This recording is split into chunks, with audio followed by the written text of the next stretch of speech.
The morning sun cast long shadows across the parade ground as Captain Sarah Chun adjusted her uniform one final time. After 15 years of distinguished service, she had earned her place among the elite officers of the Pacific Fleet Command. Her chest bore the weight of numerous commendations, each medal telling a story of courage under fire, tactical brilliance, and unwavering dedication to her country and crew. The assembled crowd of over 1,000 soldiers stood in perfect formation, their dress uniforms crisp and gleaming in the Hawaiian sunshine. This was no ordinary ceremony. Admiral Marcus Blackwood, a man whose reputation preceded him like a storm front, was conducting his quarterly inspection of the fleet's most decorated officers. For Sarah, this moment represented the culmination of years of preparation for her next promotion to Commodore. Sarah's journey to this moment had been anything but conventional. Born in a small fishing village in California, she had fought for every opportunity, every advancement, every ounce of respect in a military culture that still struggled to fully embrace women in combat roles. Her father, a Vietnam veteran who had lost his leg in the Mekong Delta, had taught her that respect was earned through action, not given through birthright. "You prove yourself every single day, Sarah," he had told her on the day she graduated from the Naval Academy. "Don't let anyone tell you different." Those words had carried her through submarine deployments in hostile waters, through coordinating rescue operations during natural disasters, and through the delicate diplomatic missions that required both steel and silk. Her crew respected her not because regulations demanded it, but because she had earned their trust through competence and courage. Admiral Blackwood was a different breed entirely. A third-generation naval officer from a prestigious military family, he had risen through the ranks with the confidence of a man who had never doubted his place in the world. His campaigns in the Arabian Gulf had made him a media darling, though those who served under him told different stories in quiet conversations over late-night coffee. The Admiral believed in old-school discipline, the kind that broke spirits before building character. His inspection tours were legendary for their intensity, and more than one promising career had been derailed by his harsh assessments. He particularly seemed to enjoy testing officers he perceived as outsiders, those who didn't fit the traditional mold of naval leadership. As Blackwood approached her position in the line, Sarah could feel the tension ripple through the ranks. The man carried himself with an authority that seemed to demand submission, his steel-gray eyes scanning each officer with the intensity of a predator evaluating prey. His aide, Commander Phillips, followed 2 steps behind, clipboard in hand, ready to record whatever observations the Admiral deemed worthy of documentation. The morning had started with rumors circulating through the officers' quarters. Word was that Blackwood was in a particularly foul mood after a contentious meeting with Pentagon officials the previous evening. Budget cuts were threatening several of his pet projects, and sources suggested he was looking for someone to blame for what he perceived as the military's declining standards. Sarah's friend and fellow captain, Maria Rodriguez, had pulled her aside during the pre-ceremony briefing. "Watch yourself today," Maria had whispered.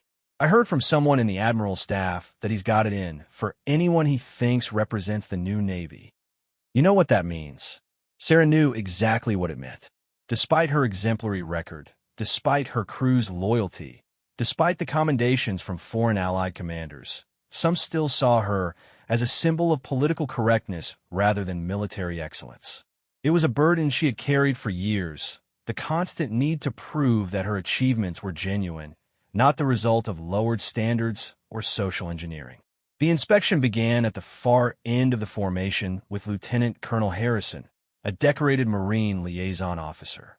Blackwood's interaction with Harrison was professional, almost cordial. He reviewed the man's service record with nodding approval, asking pointed but respectful questions about recent operations in the South China Sea.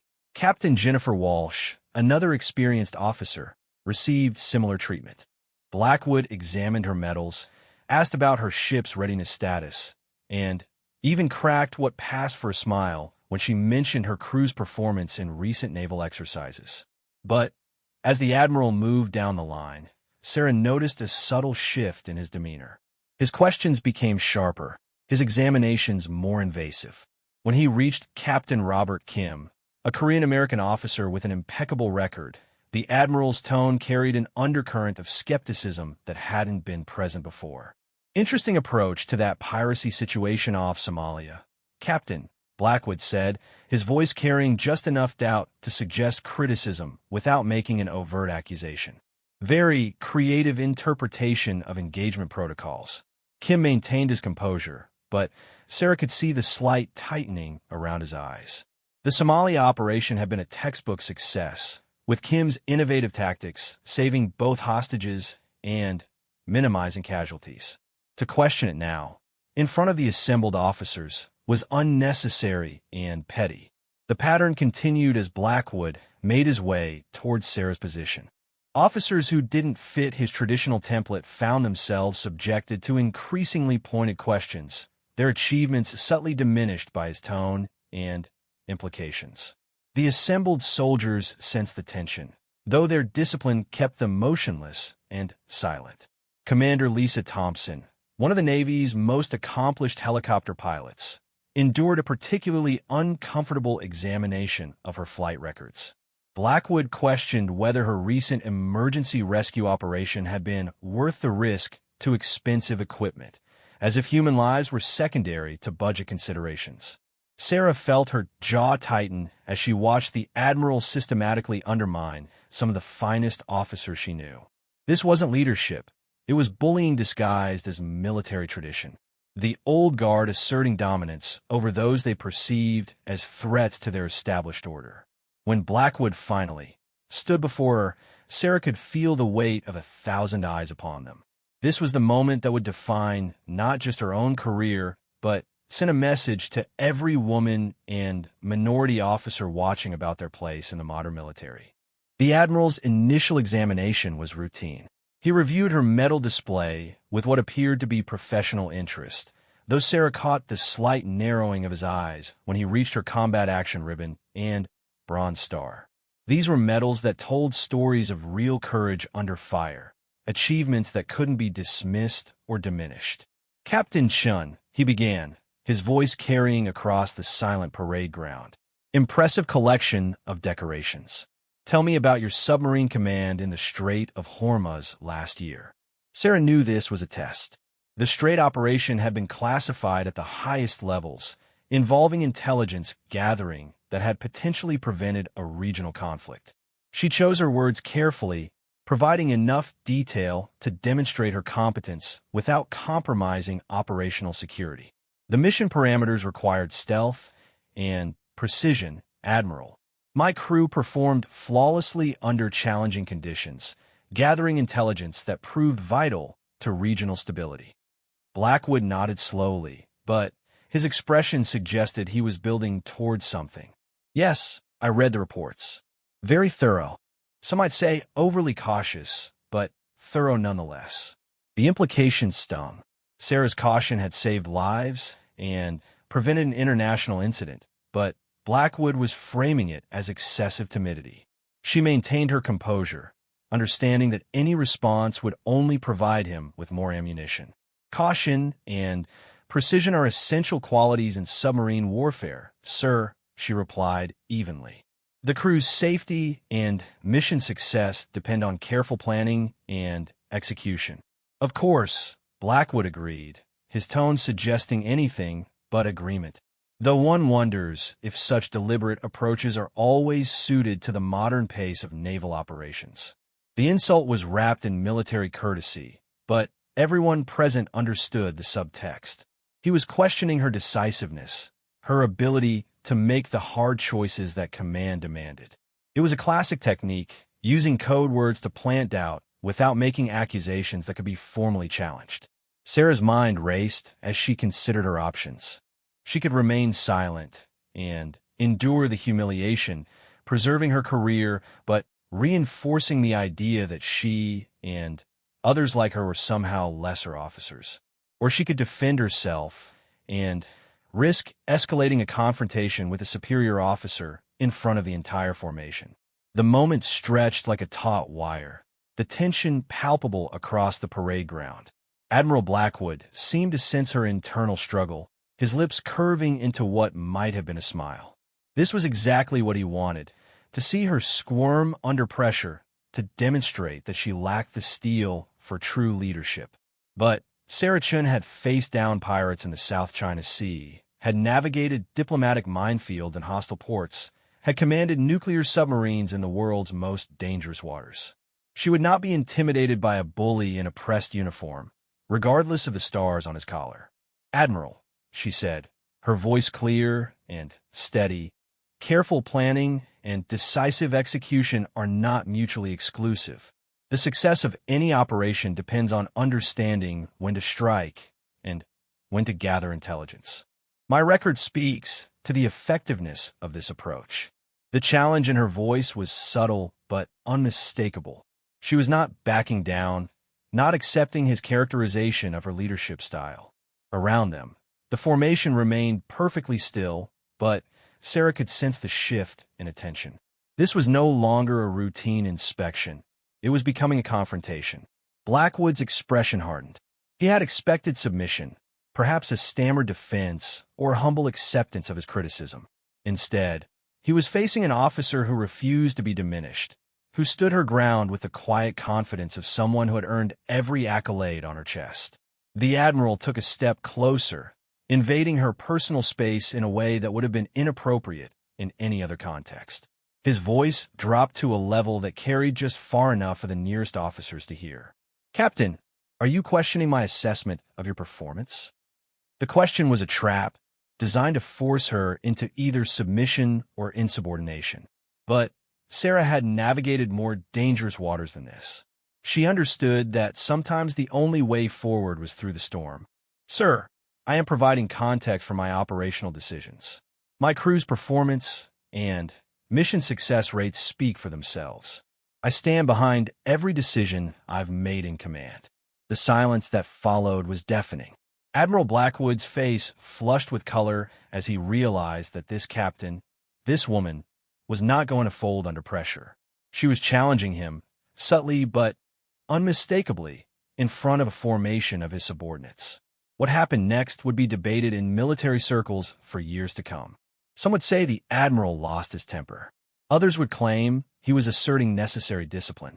But everyone present would remember the moment when Admiral Marcus Blackwood raised his hand and struck Captain Sarah Chun across the face in front of 1,000 soldiers. The slap echoed across the parade ground like a gunshot, followed by a silence so complete it seemed to absorb all sound. Sarah's head snapped to the side with the force of the blow, but she did not step backward. She did not cry out. She slowly turned back to face the admiral, her cheek bearing the red mark of his hand, her eyes blazing with a fury that seemed to radiate outward like heat from a forge.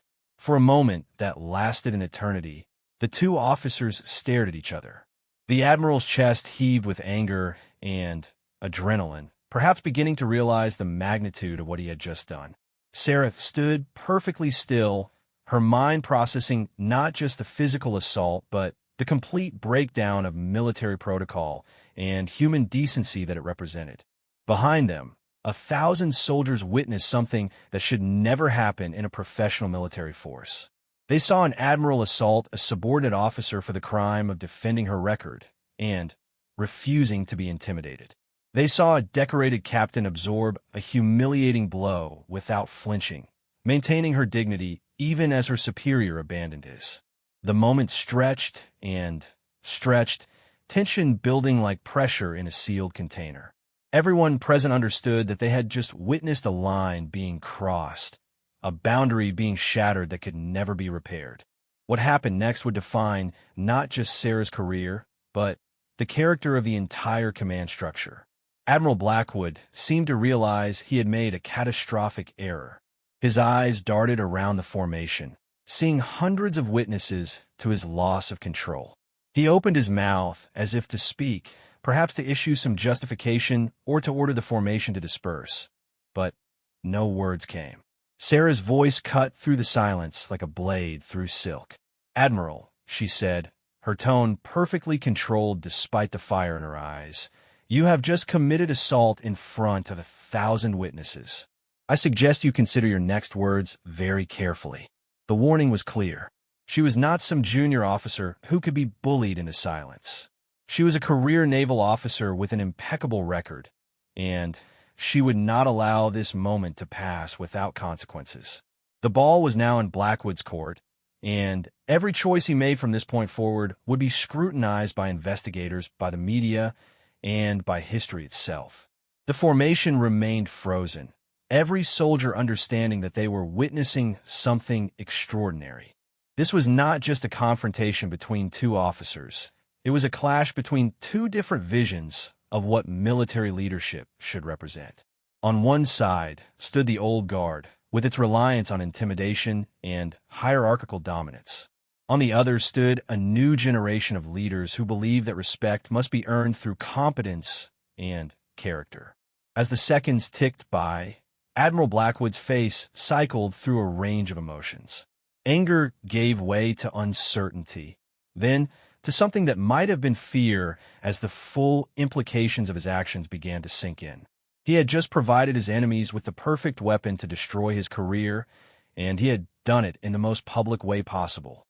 The inspection that was supposed to demonstrate his authority had become the stage for his downfall, and the woman standing before him, bearing the mark of his hand on her face, was no longer just another officer to be intimidated.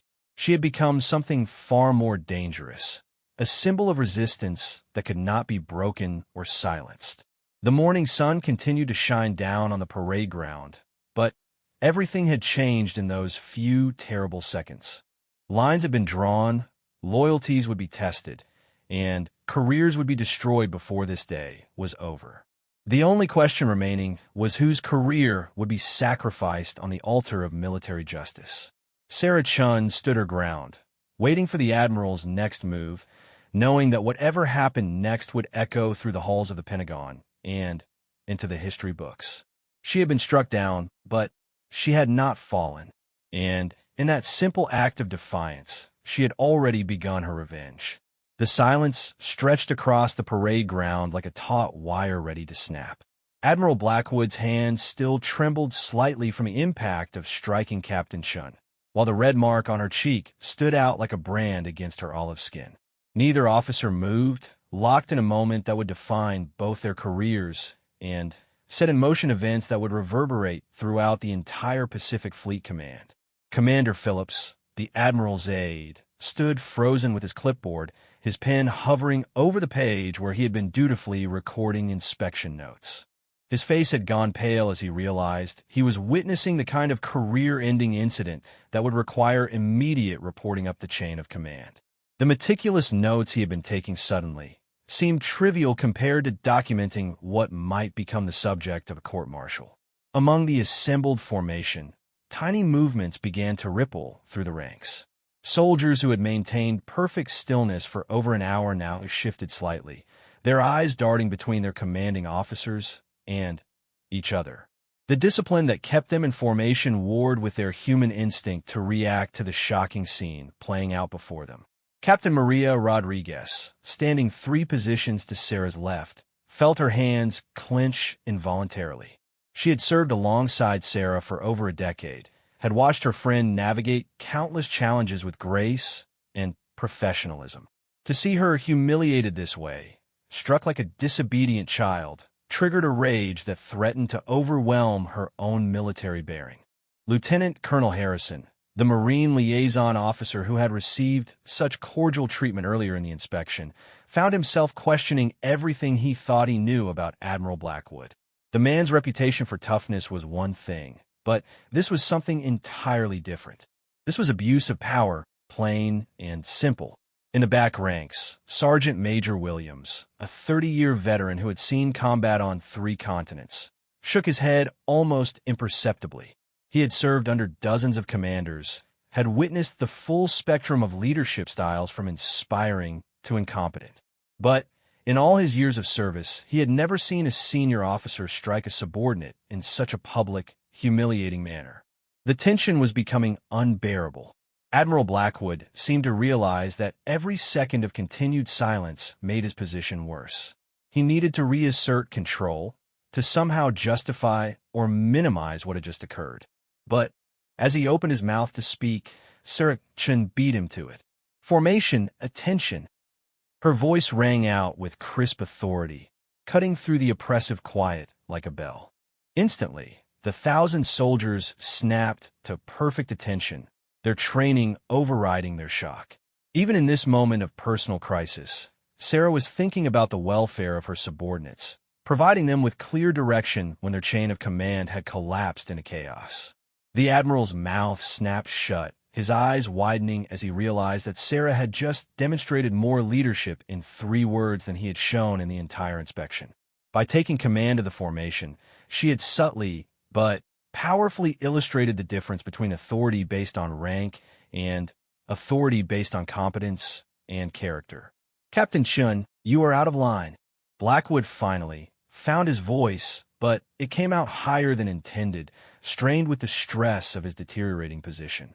You do not have the authority to command this formation. Sarah turned to face him fully, her posture remaining perfectly military despite the circumstances. The mark on her cheek was beginning to darken, evidence of the assault that would be impossible to deny or dismiss. When she spoke, her voice carried across the parade ground with calm authority. Admiral, with respect, this formation consists largely of my crew and officers under my operational command. I am responsible for their welfare and good order, particularly when the chain of command has been compromised. The word compromised hung in the air like an accusation. Sarah had chosen it carefully, knowing it would resonate with every officer present. A compromised chain of command was one of the most serious problems that could face any military unit, and she was publicly acknowledging that Blackwood's actions had created exactly that situation. Blackwood's face flushed deeper red. You are relieved, Captain. Report to your quarters immediately. But Sarah didn't move. Instead, she stood straighter, if such a thing were possible. Sir, I respectfully request that any disciplinary action be conducted through proper channels, with appropriate documentation and witnesses. Given the nature of what has occurred here today, I believe both our careers require the protection of proper procedure. The brilliance of her response was immediately apparent to every officer present. By demanding proper procedure, Sarah was forcing Blackwood to acknowledge that something extraordinary had happened, something that couldn't be swept under the rug or handled through informal channels. She was also demonstrating her continued commitment to military order, even while making it clear that she would not accept abuse. Commander Phillips suddenly found his voice. Admiral, perhaps we should move this discussion to a more private venue. The formation has been standing for quite some time, and the formation will remain in place until I dismiss them. Blackwood snapped, his control slipping further with each word. He was trapped now, caught between his desire to maintain authority and the growing realization that every word he spoke was digging his hole deeper. Captain Rodriguez made a decision that would later be cited as an example of moral courage under pressure. She took one step forward, breaking formation protocols, but staying within the bounds of acceptable military behavior. Admiral Blackwood, she said in a clear, steady voice that carried to the back ranks. I request permission to accompany Captain Chun to any disciplinary proceedings as a character witness and advocate. The request was perfectly legitimate under military regulations, but its timing and public nature made it a declaration of solidarity. Rodriguez was putting her own career on the line to stand with her friend, and everyone present understood the significance of the gesture. Before Blackwood could respond, Lieutenant Colonel Harrison also stepped forward. Admiral, I second Captain Rodriguez's request and volunteer my own services as a witness to these proceedings. Then Captain Walsh stepped forward, followed by Commander Thompson, then Captain Kim.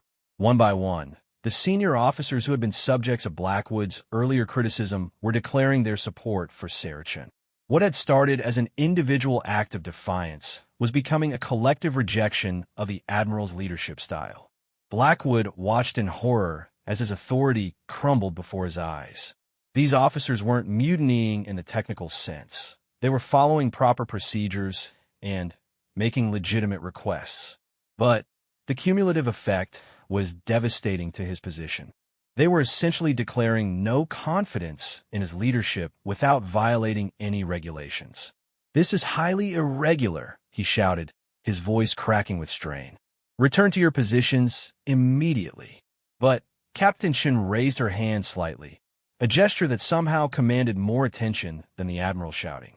"Admiral, these officers are exercising their legitimate rights under military justice procedures. I suggest you consider whether your next actions will make this situation better or worse." The warning was clear. Blackwood was already facing potential charges for assault. If he now began retaliating against officers who were following proper procedures, he would be adding abuse of power and conduct unbecoming to his list of problems. In the formation, Sergeant Major Williams made his own decision. As the senior enlisted man present, he had certain responsibilities that transcended normal chain of command protocols. He stepped forward and rendered a perfect salute to Captain Chun. "Ma'am, the enlisted personnel stand ready to support proper military order and justice," he announced, his voice carrying the weight of 3 decades of service. It was a masterstroke of military protocol. Williams wasn't declaring mutiny or supporting insubordination. He was simply affirming his commitment to proper military order, which by implication meant rejecting the chaos that Blackwood had created. The fact that he chose to address Sarah rather than the admiral spoke volumes about where he believed legitimate authority currently resided. Blackwood was now completely isolated. His own aide was looking uncomfortable. The senior officers were openly supporting his victim, and even the enlisted personnel were making their loyalties clear. The inspection that was supposed to demonstrate his authority had become a public repudiation of his leadership. "Admiral," Sarah said, her voice cutting through his confusion, "I propose we end this formation now, before further damage is done to unit cohesion and military order. These soldiers deserve better than to be witnesses to a complete breakdown of leadership." Even in her moment of triumph, Sarah was thinking about the welfare of the troops. She wasn't trying to humiliate Blackwood further or turn the incident into a complete spectacle. She was offering him a way to salvage some dignity while ensuring that proper procedures would be followed in addressing what had occurred. But Blackwood was too far gone to recognize the lifeline she was throwing him. His ego and his anger had taken control, overriding any rational assessment of the situation. Instead of accepting her reasonable proposal, he made the decision that would seal his fate. "I am ordering the immediate arrest of Captain Chun for insubordination and conduct prejudicial to good order," he shouted, spittle flying from his lips. "Master-at-arms, place this officer in custody." The request hung in the air like a toxic cloud. Several problems with the order were immediately apparent to everyone present. First, there was no master-at-arms present at the formation, as this was an inspection, not a legal proceeding. Second, the charges he was citing didn't match Sarah's actual behavior, which had been respectful and professional throughout the encounter. Third, and most damaging, he was attempting to arrest the victim of his assault rather than addressing his own misconduct. Commander Phillips finally found the courage to speak up. "Admiral, perhaps we should consult with the staff judge advocate before taking such drastic action. The circumstances here are quite complex, and I don't need legal advice." Blackwood roared. "I know what I saw. This officer has been insubordinate from the beginning of this inspection." But Sarah was no longer willing to remain passive. The admiral had crossed every line of professional behavior, had demonstrated that he was completely unfit for command, and was now trying to use his authority to punish her for being the victim of his assault. It was time to stop playing defense and go on the attack. "Admiral Marcus Blackwood," she said, her voice projecting across the silent parade ground with crystal clarity, "you have committed assault upon a subordinate officer in front of 1,000 witnesses. You have violated your oath as an officer, disgraced the uniform you wear, and proven yourself unfit for command. I am formally challenging your authority and demanding immediate review by the Inspector General." The words hit the formation like a lightning strike. Sarah had just done something almost unthinkable in military culture. She had formally challenged the authority of a superior officer. It was not quite mutiny, as she was following legitimate procedures, but it was as close to open rebellion as military law allowed. The challenge was perfectly legal under specific circumstances, and everyone present could see that those circumstances had been met. When a senior officer violated his oath and committed criminal acts, subordinate officers not only could, but were required to act to preserve military order and justice. Blackwood's face went from red to purple. "You are finished, Chun. Your career is over. I will see you court-martialed and dishonorably discharged." But his threats rang hollow now. Everyone could see that he was a man whose authority had evaporated, who was lashing out in desperation rather than exercising legitimate command. Sarah, on the other hand, stood calm and composed, her dignity intact despite the mark on her face.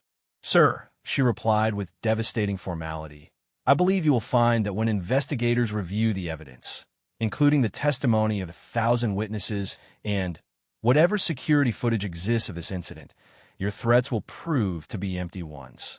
The mention of security footage sent a visible shock through Blackwood's system. In his rage and panic, he had forgotten about the cameras that monitored all major military installations.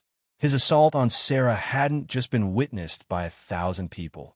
It had been recorded for posterity. Captain Rodriguez stepped forward again. "Admiral, I think it would be in everyone's best interest if you report to the base commander immediately to brief him on this incident. The longer this situation continues, the more damage is being done to the reputation of this command." It was sound advice delivered in the most diplomatic possible terms. Rodriguez was essentially telling Blackwood to go turn himself in before making things worse. But she was phrasing it as concern for the command rather than a suggestion of guilt. For a moment, Blackwood seemed to waver. Perhaps some rational part of his mind was finally breaking through the fog of anger and ego. He looked around the formation, seeing the faces of officers and soldiers who no longer viewed him with respect or fear, but with something closer to pity. Then his gaze fell back on Sarah Chun, standing there with his handprint on her face, and the rage returned. He couldn't accept that this woman, this symbol of everything he believed was wrong with the modern military, had bested him. His pride wouldn't allow him to walk away, even though it was his only hope of salvaging anything from this disaster. "This formation will remain in place until I decide otherwise," he shouted. "No one moves, no one speaks, no one does anything without my direct order." But his words no longer carried the weight of legitimate authority. The officers and soldiers present were now following a higher law, the law of conscience and proper military order. They remained in formation, but not because they feared Blackwood. They stayed because Captain Chun had shown them what real leadership looked like, and they trusted her to guide them through this unprecedented crisis. The sun climbed higher in the Hawaiian sky, beating down on a parade ground where everything had changed. An admiral's career lay in ruins. A captain's courage had inspired 1,000 souls, and the very foundations of military hierarchy had been tested and found wanting. Sarah Chun looked out over the formation of soldiers who had witnessed her humiliation and her defiance. She could see respect in their eyes, admiration for her courage, and grace under pressure. But she could also see concern for what would happen next. These men and women deserved leadership they could trust, commanders who would protect them rather than abuse them. The next moves in this deadly game would determine not just her own fate, but the fate of everyone who had chosen to stand with her. Admiral Blackwood was wounded and dangerous, capable of lashing out in ways that could destroy innocent careers. She needed to be smart, careful, and absolutely certain of her ground as she prepared for the battles to come. The inspection was over, but the war for the soul of the Pacific Fleet Command was just beginning. The standoff on the parade ground stretched into its second hour as Admiral Blackwood seemed unable or unwilling to make any decisive move. His face had gone from purple back to a sickly pale color, sweat beading on his forehead despite the morning breeze. The reality of his situation was beginning to sink in through his fog of rage and wounded pride.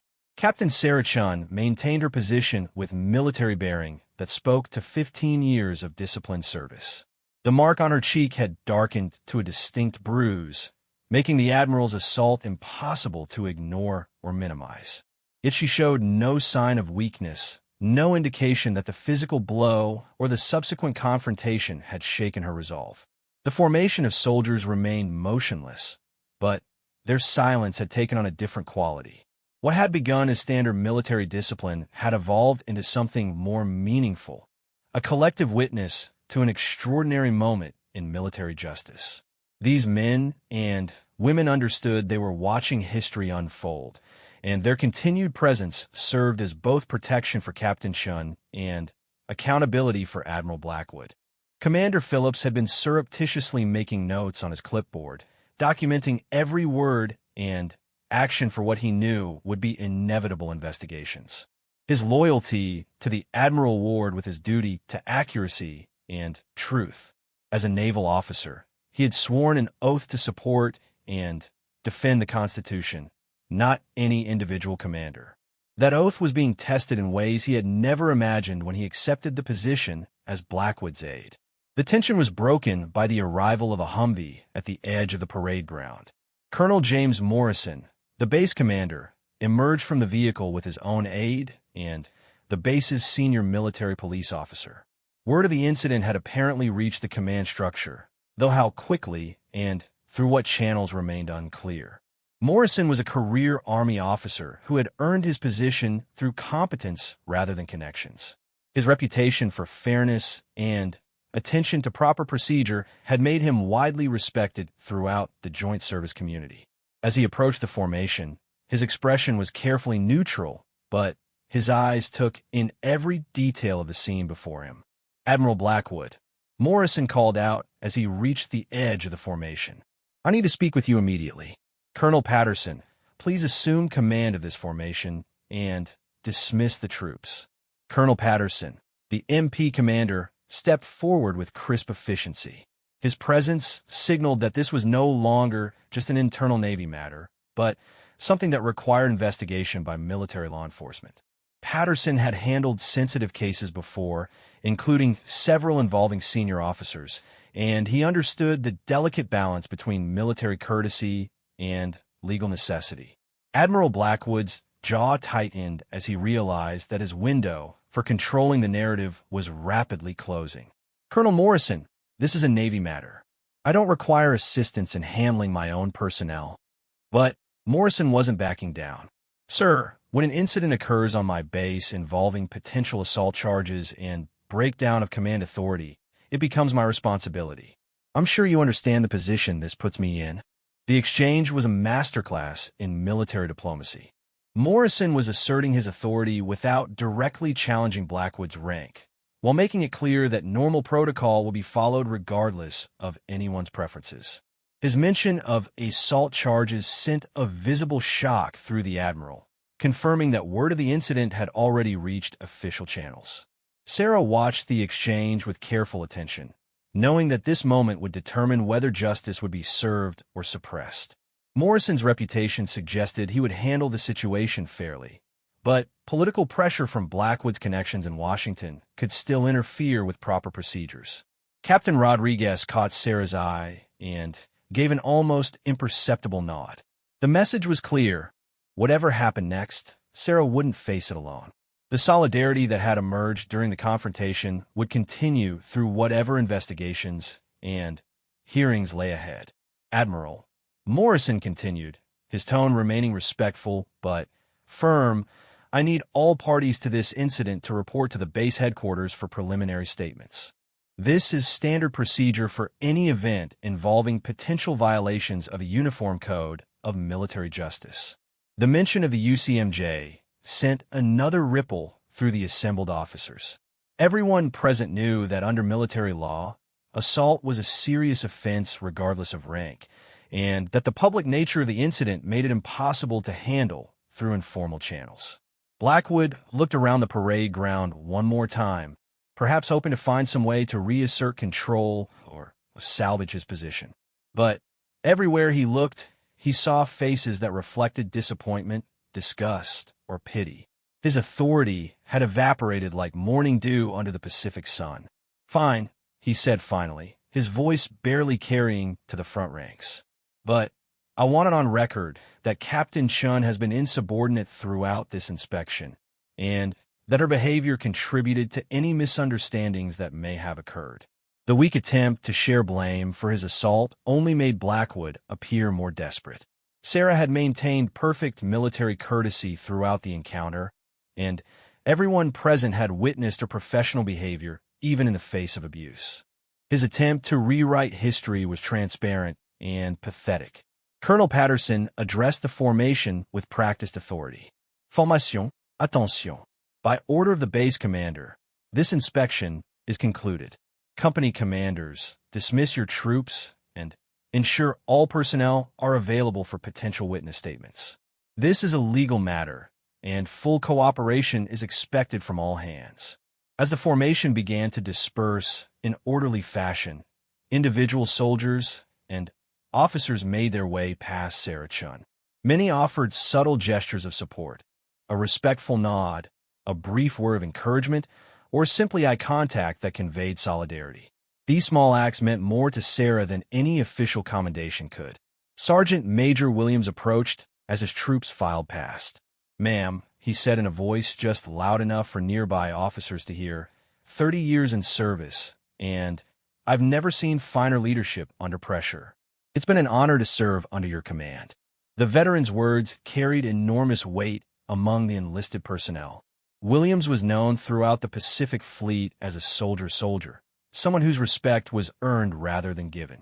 His public endorsement of Sarah's conduct would spread through the enlisted ranks faster than any official communication. Admiral Blackwood watched these displays of support with growing fury. Each gesture of solidarity for Sarah Chun represented another nail in the coffin of his authority. He had intended to demonstrate his power through intimidation, but had instead revealed his weakness through abuse. Colonel Morrison approached the small group of senior officers. "Admiral, Captain Chun, I need both of you to accompany me to headquarters immediately." "Captain Rodriguez, you mentioned serving as Captain Chen's advocate." "Yes, sir," Rodriguez replied firmly. "I formally request permission to fulfill that role." "Granted. Commander Phillips, as the Admiral's aide, I assume you'll be representing his interests in this matter." Phillips looked uncomfortable, trapped between loyalty to his position and his growing realization of the Admiral's guilt. "Sir, I believe the Admiral may want to consult with legal counsel before proceeding." It was a diplomatic way of suggesting that Blackwood needed a lawyer rather than just an aide. The implication wasn't lost on anyone present, least of all the Admiral himself. As the group prepared to leave the parade ground, Captain Chen made one final gesture that would be remembered for years to come. She turned to face the dispersing formation and called out in a voice that carried across the field. "Thank you all for your service and your commitment to military justice. Today, you witnessed something that should never happen in our armed forces, but you also saw the strength and character that makes our military great.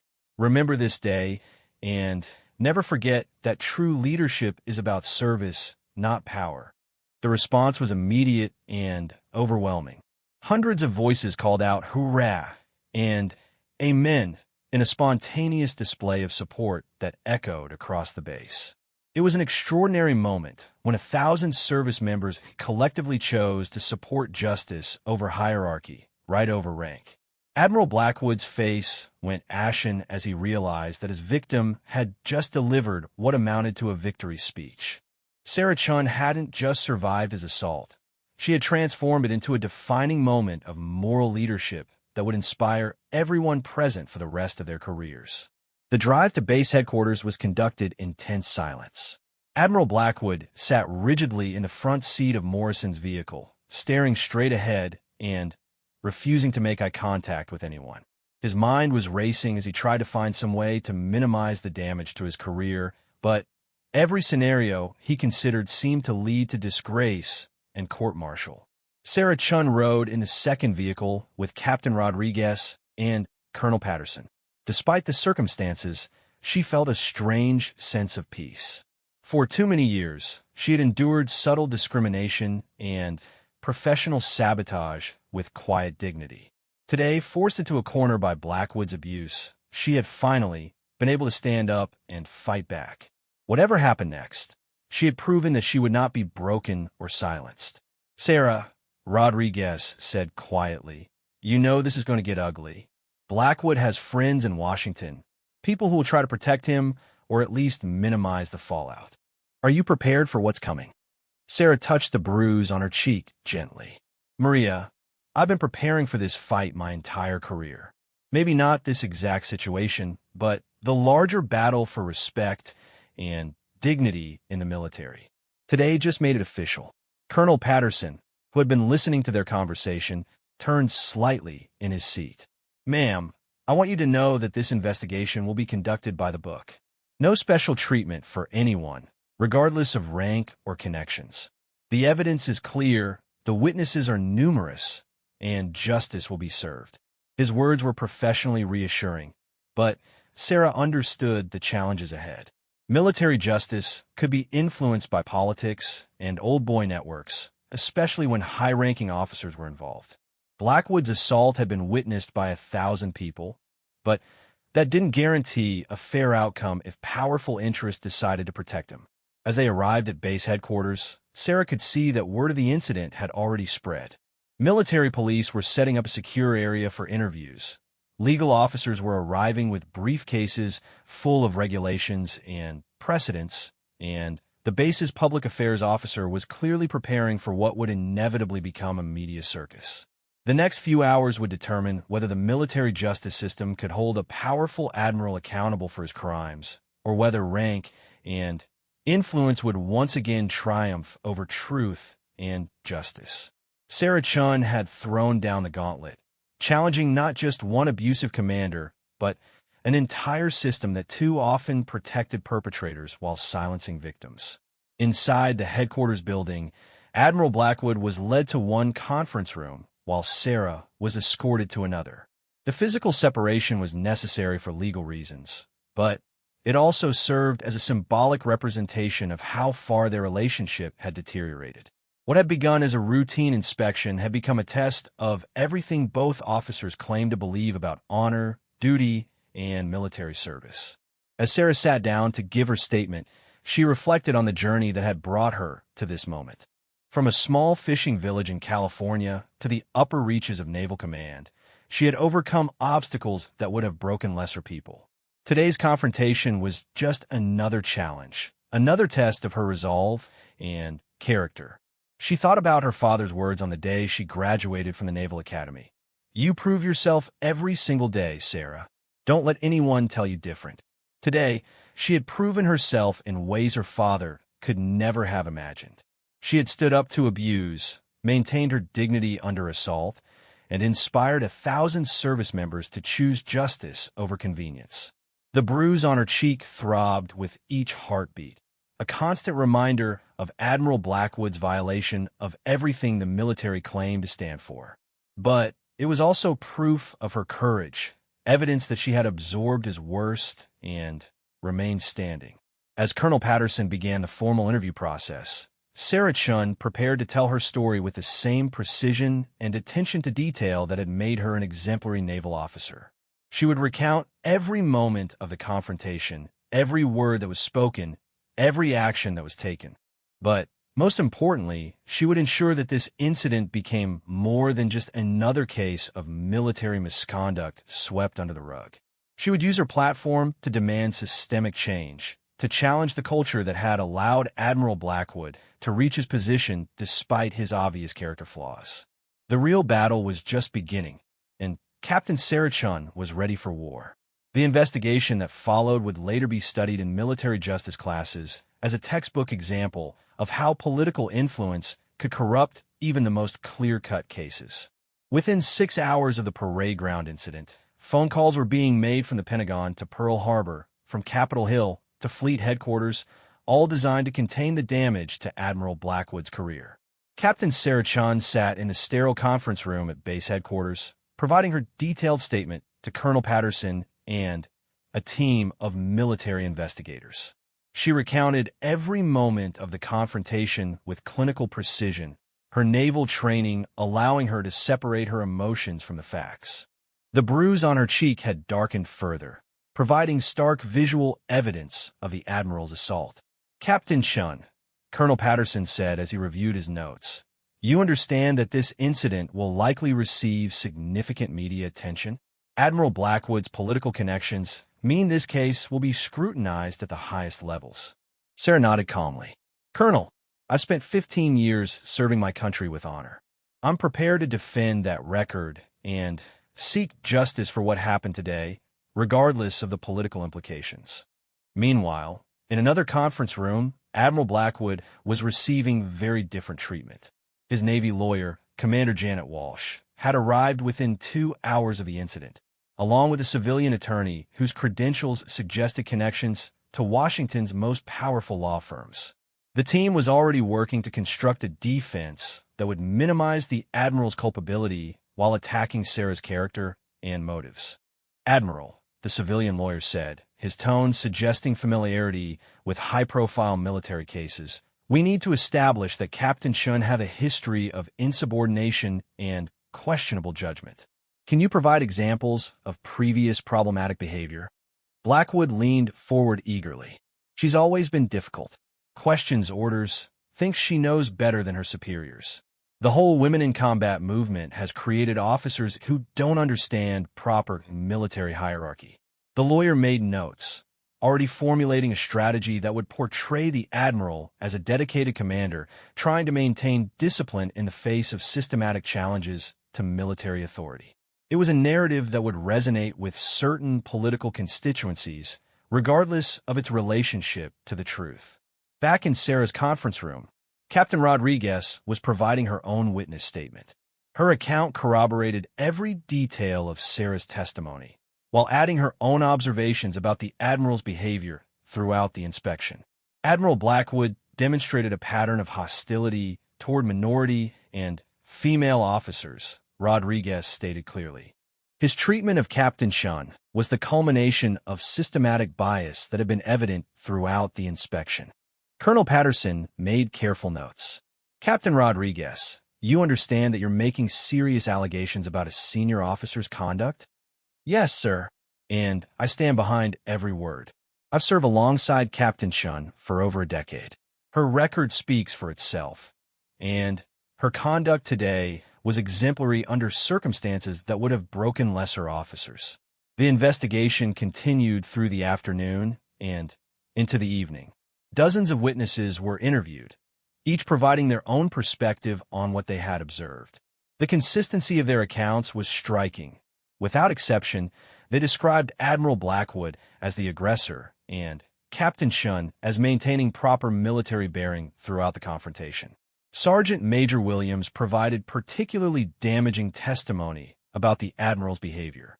30 years in service, and I've never seen a senior officer lose control like that.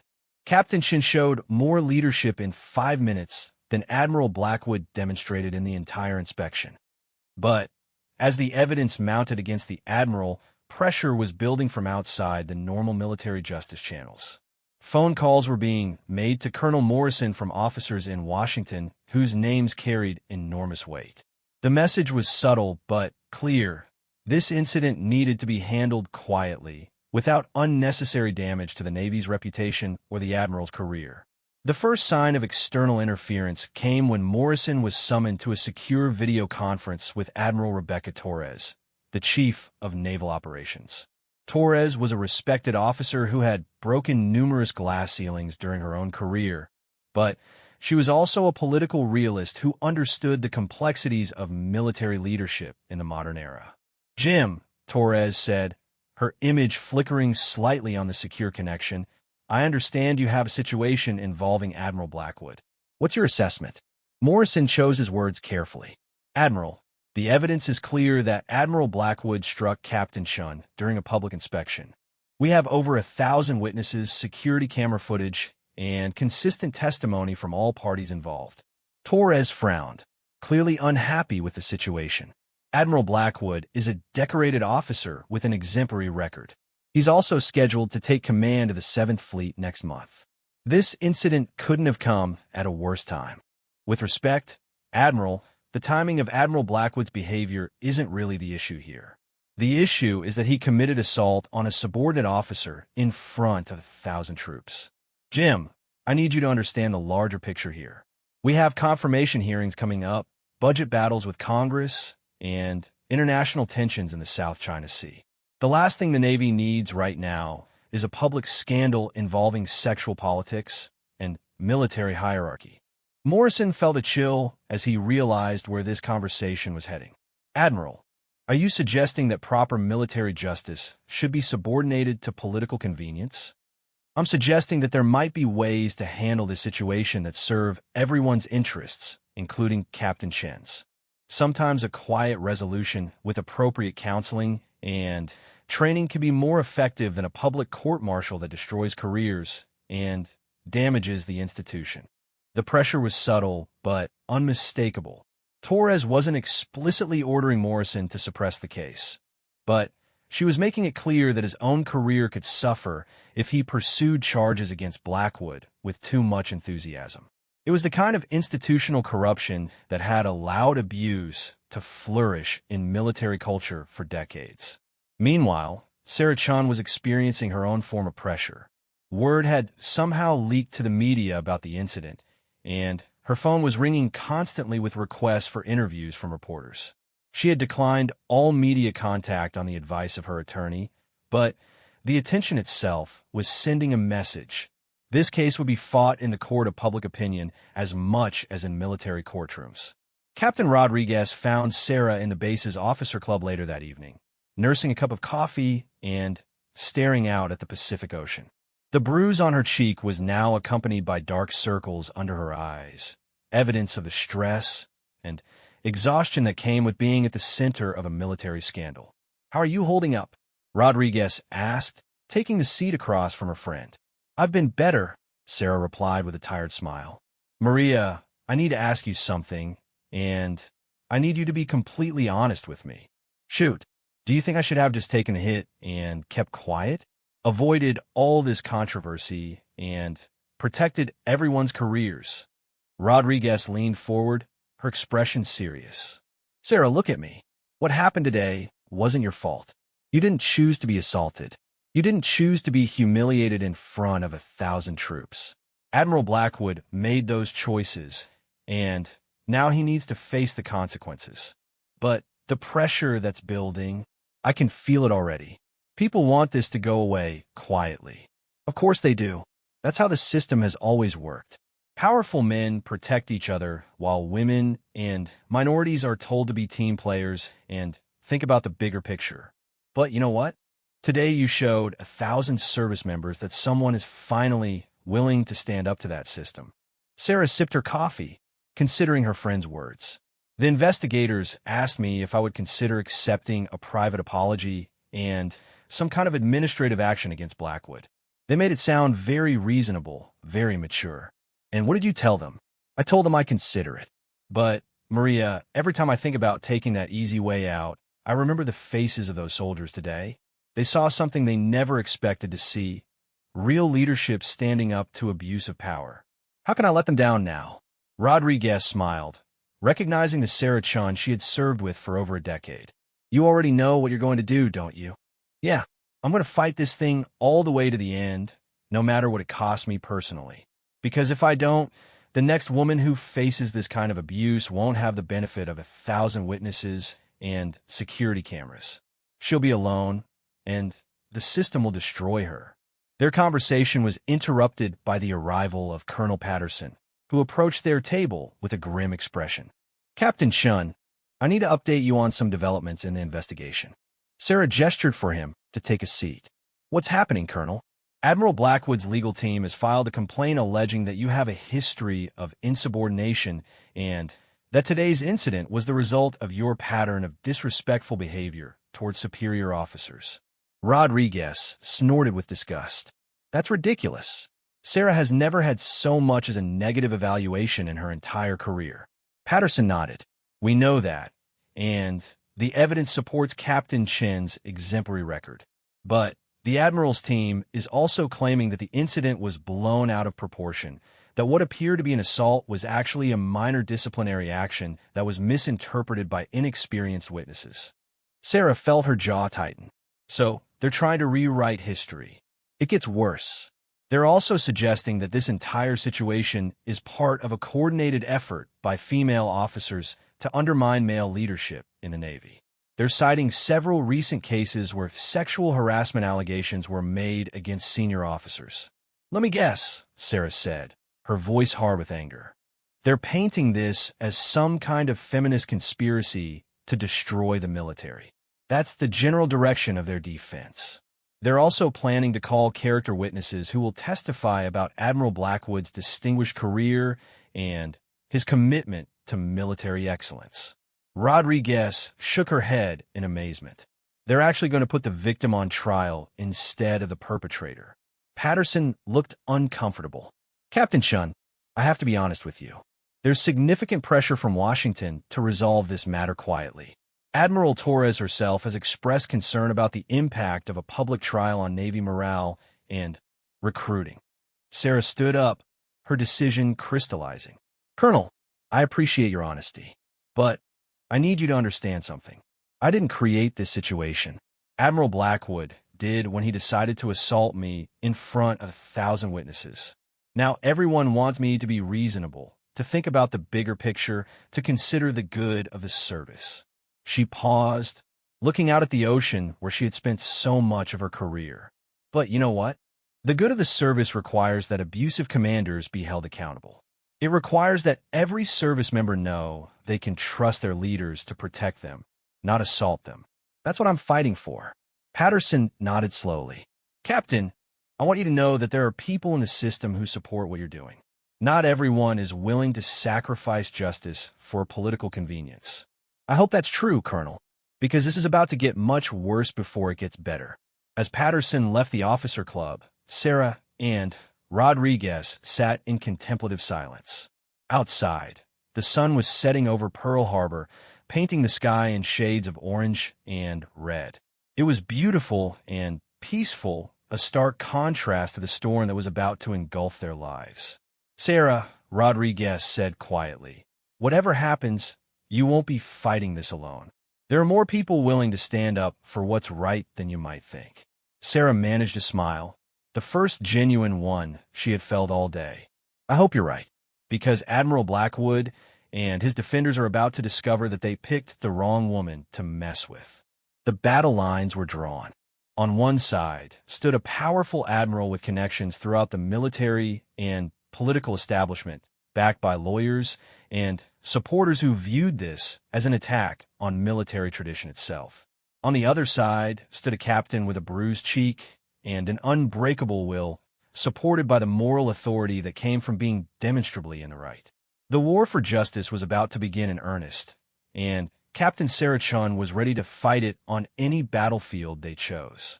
6 months after the parade ground incident that shook the Pacific Fleet Command, the court-martial of Admiral Marcus Blackwood was finally reaching its conclusion.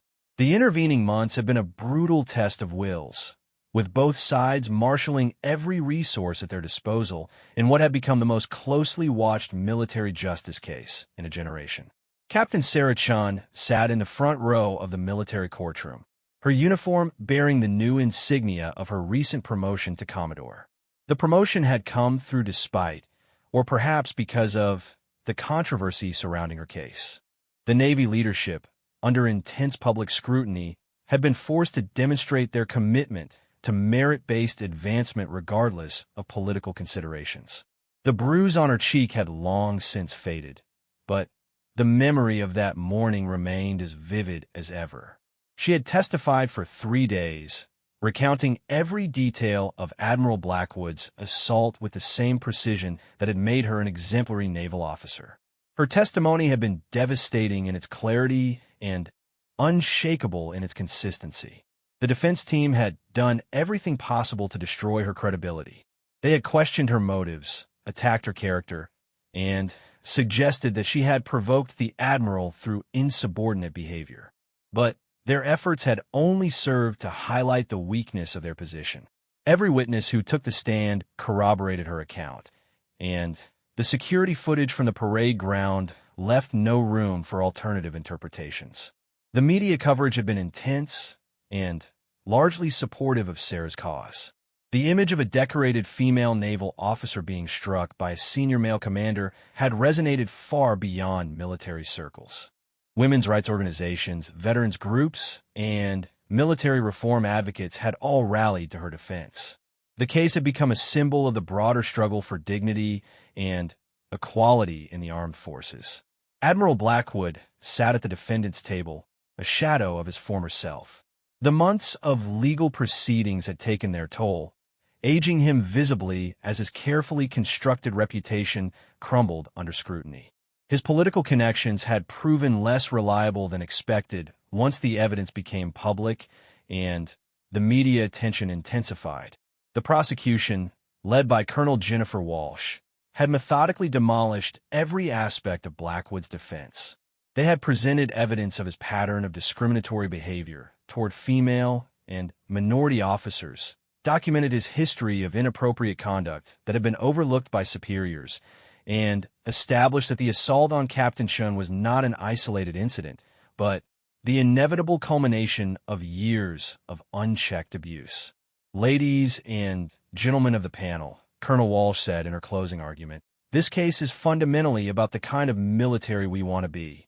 Do we want an institution where power protects the powerful, where rank excuses abuse, where victims are silenced for the convenience of their attackers? Or do we want a military that lives up to its highest ideals, where leadership is based on character rather than connections, where every service member can trust that they will be protected rather than exploited?" She gestured towards Sarah. Commodore Chun represents the best of what military service can be. She served with distinction for 15 years, earning the respect of her subordinates and the admiration of her peers. When faced with abuse, she didn't break or retreat. She stood her ground and demanded accountability. That's the kind of leader our military needs. Turning to face Admiral Blackwood, Walsh's voice hardened. Admiral Blackwood, on the other hand, represents everything that's wrong with the old boys network that has protected mediocrity and enabled abuse for far too long. His assault on Commodore Chun wasn't just an attack on one officer. It was an attack on the very principles of military justice and professional conduct. The defense team, led by the high-powered civilian attorney who had been flown in from Washington, made their own closing argument. They portrayed Blackwood as a dedicated officer whose long career of service was being destroyed by political correctness and the vindictive pursuit of a subordinate who couldn't accept legitimate criticism. Admiral Blackwood served his country for 30 years, the defense attorney argued. He commanded ships in combat, led men and women through dangerous missions, and earned the respect of Allied commanders around the world. Are we really going to destroy that legacy because of one moment of poor judgment during a stressful inspection? But the argument rang hollow in the face of overwhelming evidence. The 1,000 witnesses, the security footage, the pattern of discriminatory behavior, all combined to paint a picture of an officer who had abused his authority once too often. The panel of military officers who served as the jury deliberated for only 6 hours before returning with their verdict. Colonel Morrison, who had been appointed as the panel president, stood to announce their decision. On the charge of assault under Article 128 of the Uniform Code of Military Justice, we find the defendant, Admiral Marcus Blackwood, guilty. The words echoed through the courtroom like a thunderclap. Sarah felt a wave of vindication wash over her, followed immediately by a sense of profound sadness. She had never wanted this fight, had never sought to destroy another officer's career. But Blackwood had forced this confrontation through his own choices, and justice demanded consequences. On the charge of conduct unbecoming an officer under Article 133, we find the defendant guilty. On the charge of abuse of authority under Article 92, we find the defendant guilty. The verdict was unanimous on all charges. Admiral Marcus Blackwood, the man who had struck her in front of 1,000 witnesses, had been found guilty by a panel of his peers. It was a moment of justice that many had thought impossible in the hierarchical world of military culture. The sentencing hearing took place the following day. The prosecution argued for dismissal from service, forfeiture of all pay and allowances, and confinement for 2 years. The defense pleaded for leniency, citing Blackwood's previous service and requesting retirement with reduced benefits. Colonel Morrison and his panel deliberated for another 4 hours before announcing their sentence. Admiral Blackwood was dismissed from the service with loss of all pay and benefits. He would serve 18 months in confinement and would forfeit his military retirement. It was a devastating blow that would effectively end his career and destroy his financial security. As the court-martial concluded, Sarah found herself surrounded by supporters who had traveled from around the world to witness the proceedings. Captain Rodriguez, who had testified as a character witness, embraced her friend with tears of joy. Sergeant Major Williams, now retired but still commanding respect wherever he went, shook her hand with evident pride. "Commodore," he said in his gravelly voice, "you did something today that needed doing 30 years ago. Every service member who comes after you will benefit from your courage." The media coverage of the verdict was extensive and largely positive. Editorial writers praised the military justice system for holding a senior officer accountable, while veterans organizations hailed it as a turning point in the fight against military sexual harassment and abuse. But Sarah's victory extended beyond the courtroom. In the months following the court-martial, she was promoted to Rear Admiral and given command of a carrier battle group, a position that would have been unthinkable for someone who had challenged senior leadership in the old military culture. The changes she had fought for began to ripple throughout the armed forces. New training programs were implemented to address abuse of authority. Reporting procedures were strengthened to protect whistleblowers. And a new generation of military leaders began to emerge, leaders who understood that true strength came from character rather than hierarchy.